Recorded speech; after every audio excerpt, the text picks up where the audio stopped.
மிதுனம் ராசி. ஸோ மிதுனத்துக்கு வந்து என்னன்னா எல்லாருக்கும் ஒரு பெரிய லெவலில் எக்ஸ்பெக்டேஷனை வந்து நான் பில்ட் பண்ணிட்டேன் எனக்கு தெரிஞ்சு. ஏன்னா டிரான்சிட் எல்லாம் உங்களுக்கு 10th ஹவுஸில் சனி வரப்போகிற, ராகு ஷிஃப்ட் ஆக போகுது, ஜூபிட்டர் டிரான்சிட் ஆக போகுது. ஸோ பயங்கரமாக வந்து எல்லாருக்கும் ஒரு எக்ஸ்பெக்டேஷனை வந்து நான் பில்ட் பண்ணிட்டேன், எனக்கே தெரியும். இப்போ வந்து Jan 2025 இதை வந்து மெயின்டைன் பண்ணுற அளவுக்கு நல்லா இருக்குமா? நாம் ஒரு 2-3 விஷயத்தை மட்டும் அதை கன்க்ளூட் பண்ணிக்கலாம்.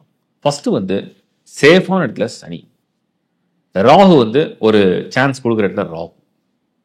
இதே ஜான்ல புதன் வந்து 2 முறை டிரான்சிட் நடக்கும். 4th Jan வந்து இந்த புதன் தனுசு வீட்டுக்கு போய் உங்க ராசியை பார்க்க ஆரம்பிச்சிருவார். அங்கிருந்து 24th Jan வரைக்கும் 20 நாட்கள் தனுசுல இருந்து உங்க உங்க மிதனத்தை கிட்டத்தட்ட 20 நாட்கள் அவருடைய பார்வையில் வச்சிருப்பார். நல்லதுதான். நினைச்ச விஷயங்களை பிளான் பண்றதுக்கும் நினைச்ச விஷயங்களை செயல்படுத்துறதுக்கும் அருமையான அந்த பார்வை வந்து புத்தியை நல்லா ஆக்டிவா வச்சிருக்கும். ஸோ ஃபர்ஸ்ட் ப்ளஸ் 20 days உங்களுக்கு இருக்கு. அடுத்தது அதே புதன் 24th January ஷிஃப்ட் ஆயிடுவார். அப்போ சூரியனோட இணைவார். 8th ஹவுஸ்ல மறையிற மாதிரி தெரியும், இருந்தாலும் அந்த 8ஆம் இடம் வந்து உங்களுக்கு ஒன்றும் ஒரு பகை வீடு கிடையாது. அதனால அது ஆதாயம் தராம போகாது. அந்த புதனுடைய பார்வை மறுபடியும் 2nd ஹவுஸ்ல விழும். குரு 12th ஹவுஸ்ல விரயஸ்தானத்துல. இப்போ நான் என்ன சொல்ல விரும்புகிறேன் அப்படின்னா, மிதுனத்தை பொறுத்த வரைக்கும் இந்த Jan 2025 ப்ரொஃபஷனல் லைஃப்க்கு தயாராகிற ஒரு மாதம் தான் இது.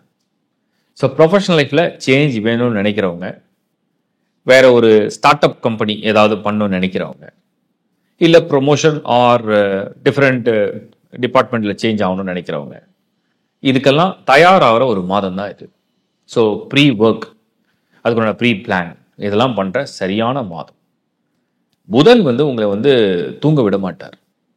சிந்திச்சுட்டே இருப்பீங்க, என்ன பண்ணலாம், எப்படி பண்ணலாம், என்னைக்கு வரும், இன்னைக்கு வருமா, நாளைக்கு வருமா, இப்போ நடக்குமா, அப்போ நடக்குமா, அப்படி பயங்கரமாக திங்க் பண்ணணும். அந்த மாதிரி ஒரு மந்த்து தான் 2025 Jan.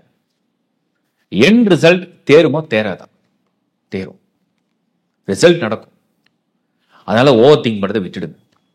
ப்ரொஃபஷனல் லைஃப் ஏதோ ஒரு வகையில் ஒரு குட் சைன் வருது. அந்த குட் சைனை நீங்கள் திங்க் பண்ணுங்க, தப்பில் ஓவர் திங்க் பண்ணாதீங்க. அடுத்த விஷயத்துக்கு நான் வரேன். ஃபேமிலி அண்ட் ரிலேஷன்ஷிப் அண்ட் இந்த மேரேஜ் ரிலேட்டட் மேட்டர்ஸ்.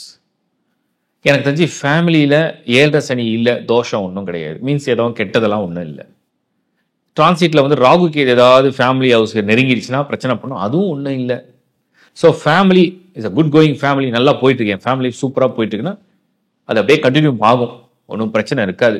சில பேருக்கு பர்சனலாக அவங்களுக்குள்ள ஹாரோஸ்கோப் மேட்சிங் இல்லாதனால சில பிரச்சனைகள் வரலாம், அது அவங்க வந்து தனித்தனியாக தான் பார்க்கணும்.